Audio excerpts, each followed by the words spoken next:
Did you know that out of all 5 of our U.S. military branches, the Navy and the Army are the only groups that still have a ban on locks?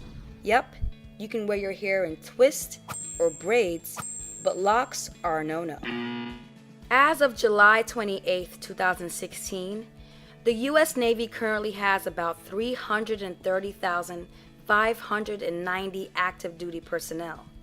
And as of February 9, 2016, the U.S. Army has about 475,000 active personnel. The Army has the largest population out of all 5 of our military branches. So let's first take a closer look at the Army and explore the reasoning and concerns behind this ban, and hopefully clear up some misconceptions and get to a place of mutual understanding.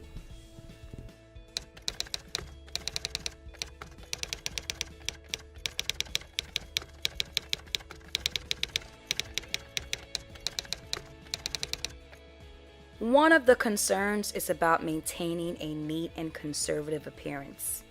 According to the Army, neat is defined as orderly and tidy in appearance, and conservative is defined as conventional, traditional, and moderate in style and appearance, not extreme, not excessive, faddish, or intense.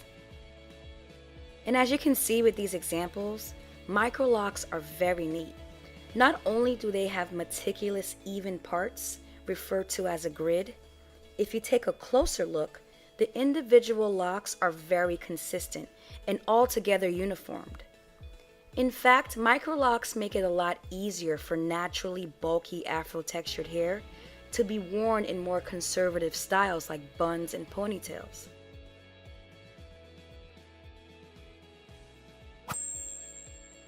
Due to the unfounded stigma associated with locks, hygiene is sometimes misunderstood. As shown earlier, even though a lock may look like one thick hair strand, it actually isn't. A lock is a cluster of individual strands of hair that are intertwined to create a uniformed rope-like strand. Water, shampoo, and natural oils easily penetrate and flow throughout and thoroughly cleanse and condition each hair strand. In fact, washing and retightening on a consistent basis is a major part of the grooming ritual of someone with locks. For soldiers, the upkeep of locks are a lot easier and also provides a great financial benefit, especially during deployment. A soldier no longer would need to worry about lugging around multiple hair products and tools to meet Army hair regulations.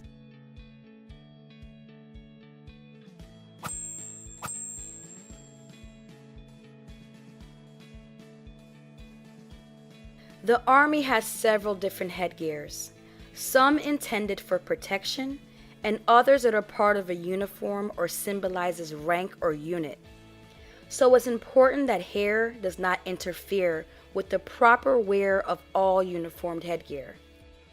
In Chapter 3, Section 3.2, Paragraph 3D of the Army Regulation 670-1 document, it states that all headgear will fit snug and comfortably around the largest part of the head without bulging or distortion from the intended shape of the headgear, and without excessive gaps.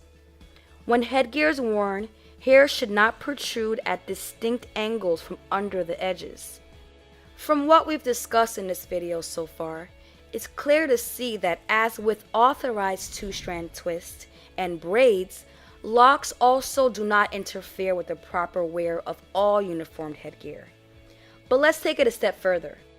In Chapter 3, Section 3.2, Paragraph 3C of the Army Regulation 670-1 document, concerning the bulk of hair, it reads, "No portion of the bulk of the hair as measured from the scalp as styled will exceed 2 inches, except the bun, which is worn on the back of the head and may extend a maximum of 3.5 inches from the scalp, and be worn no wider than the width of the head." Locks can reduce a substantial amount of bulk and lay very flat on the scalp. So a bun size of 3.5 inches or less and a bulk limit of 2 inches above the scalp is more than enough for any soldier in Locs to meet.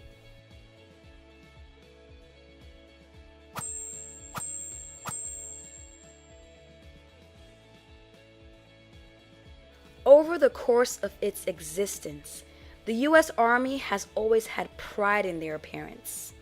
A vital ingredient in the Army's strength and military effectiveness is the self-discipline that American soldiers bring to their service through a conservative military image. A soldier should have pride in how he or she presents themselves. The requirement for hair grooming standards is necessary to maintain uniformity within a military population. And as inclusiveness expands, grooming regulations can still be observed. Can you tell the difference between her and her? Or what about her and her? Of course you can, because Americans come in all shapes, colors, and sizes. There is an obvious and rational way to maintain uniformity within the Army without unnecessary exclusion.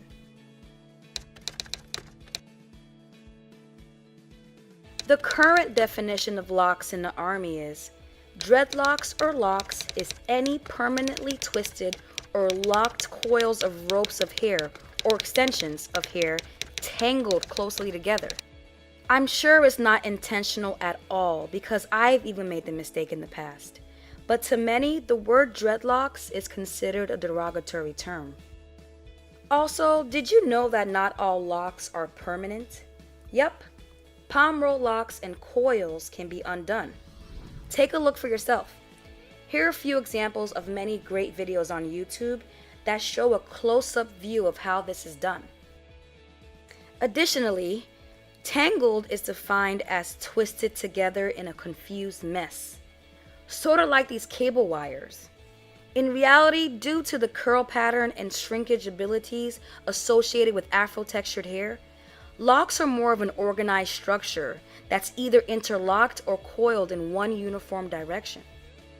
For the purpose of establishing regulations on appearance, I believe that definitions are very important, and the current definition of locks is a bit inaccurate and too broad. Locks should be defined as individual sections of hair that are intertwined from the root to the tip, which creates a uniform ringlet or cord-like appearance.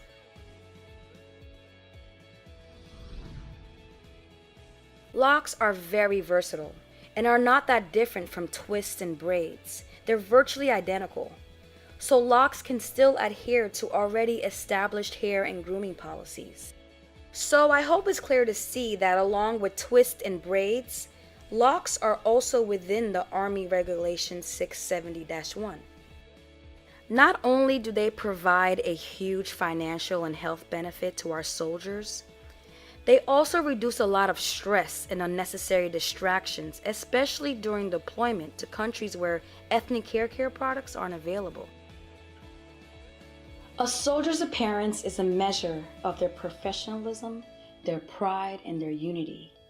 And as we grow and expand our understanding of one another, the definition of what that looks like is supposed to improve. American service members represent one of the most diverse countries in the world. We should be converging to a reality where a citizen can defend their country without having to sacrifice their personal ethnic identity.